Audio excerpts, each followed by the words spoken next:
Have you ever knelt in front of a deity, earnestly pleading for your life to change? Have you offered incense, made donations, or whispered urgent wishes into the silence of a temple, only to return home to the same chaos, the same unanswered prayers? Welcome back to the channel. Today we explore a powerful truth that might transform the way you view faith, fate, and fortune. Maybe your destiny isn't in the hands of gods, it's in your hands, through the good you do for others. There is a long-standing human impulse to reach outward for salvation. In moments of desperation, we instinctively pray, we bargain, we say things like, please, if I get this job, I'll donate to the temple, or if my child recovers, I light incense every day. And yet, months or years later, the life we hoped for hasn't bloomed. Why? Because we forget that the engine of transformation is not external appeasement, it is internal alignment.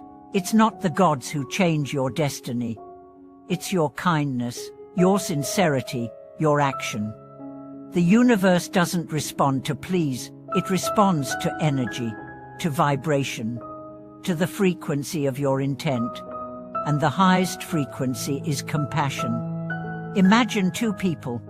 One prays daily, makes regular temple visits, and donates money, but is cold, dismissive, and rude to those around them. The other may never set foot in a shrine, but offers water to the thirsty, helps their neighbor, and speaks with warmth to strangers. Whose life do you think radiates more blessing? Whose steps do you think are guided by unseen grace? The truth is, we don't earn merit for rituals alone. We earn it through impact. There's a story of a young man who, in desperation, traveled to countless temples asking for financial help, job security, and romantic success. He lit candles, rang bells, recited mantras. Nothing changed. One day, exhausted and disillusioned, he sat outside a temple and saw a stray dog limping in pain.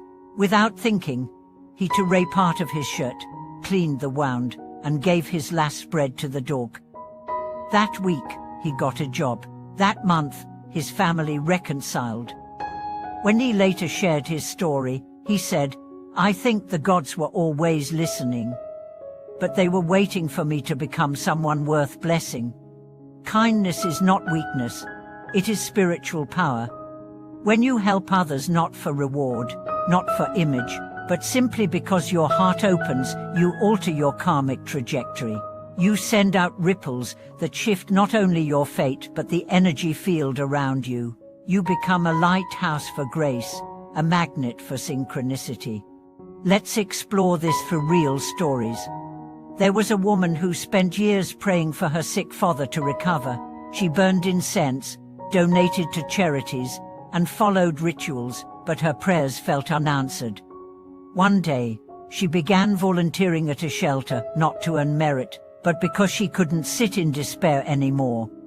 She cleaned rooms, fed strangers, held hands, and slowly, something changed not just in her father's condition, but in her heart. It became lighter, she said. It was like I've said, now you are living the prayer you were trying to speak.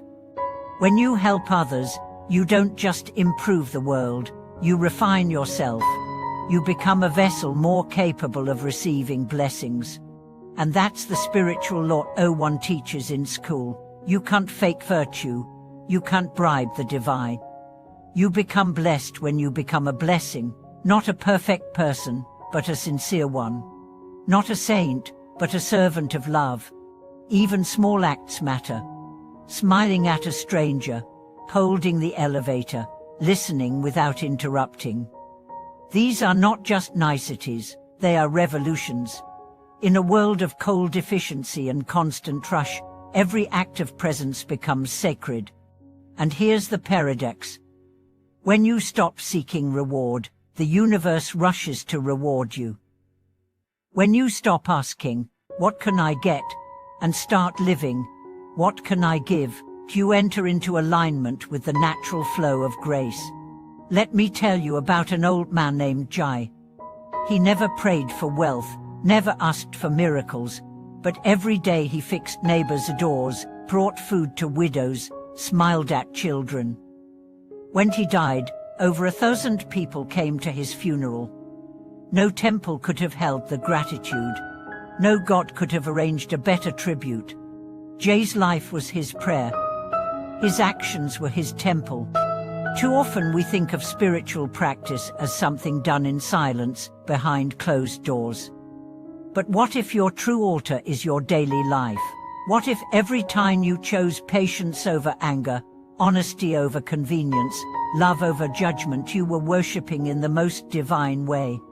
There's a phrase that says, if you want to see the gods, look in the mirror after you've helped someone. Why? Because in that moment, your face carries the light of selflessness. So how do we shift from seeker to servant, from beggar to blessing? Start where you are. Look around. Who can you help? Not with grandeur, but with sincerity. Can you carry a bag for someone? Share food? Offer a ride? Even a kind word in a bitter world can be revolutionary. Some people say, but I have nothing to give. That's not true. You have time. You have attention. You have empathy. These are rarer than money. In fact, many of the richest people in blessings are not financially wealthy, they are emotionally generous. The great spiritual masters didn't just meditate, they served. The Buddha walked for miles to teach. Jesus washed the feet of others. These are not signs of passivity. They are demonstrations of divine power expressed through humility. And here's something radical. The person you help today might be the karmic key to your own liberation. We are all bound by threads we cannot see. What you give out returns not as punishment or reward, but as reflection. The love you withhold becomes the love you chase. The love you offer returns multiplied.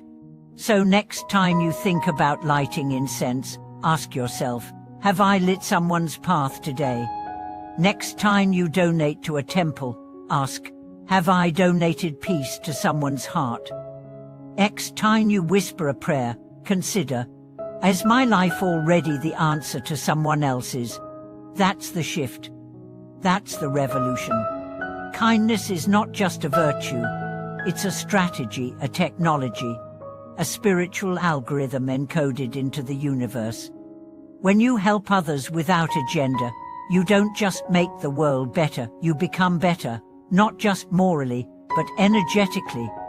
You vibrate at the level of grace, and from there, life no longer resists you, it flows through you.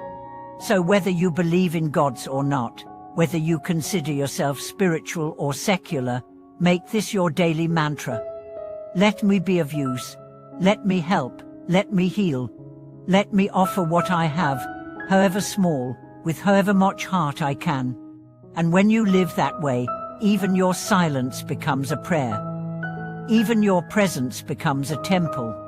Thank you for watching this video. If this message moved you, or reminded you of someone in your life who embodies kindness, share their story in the comments below.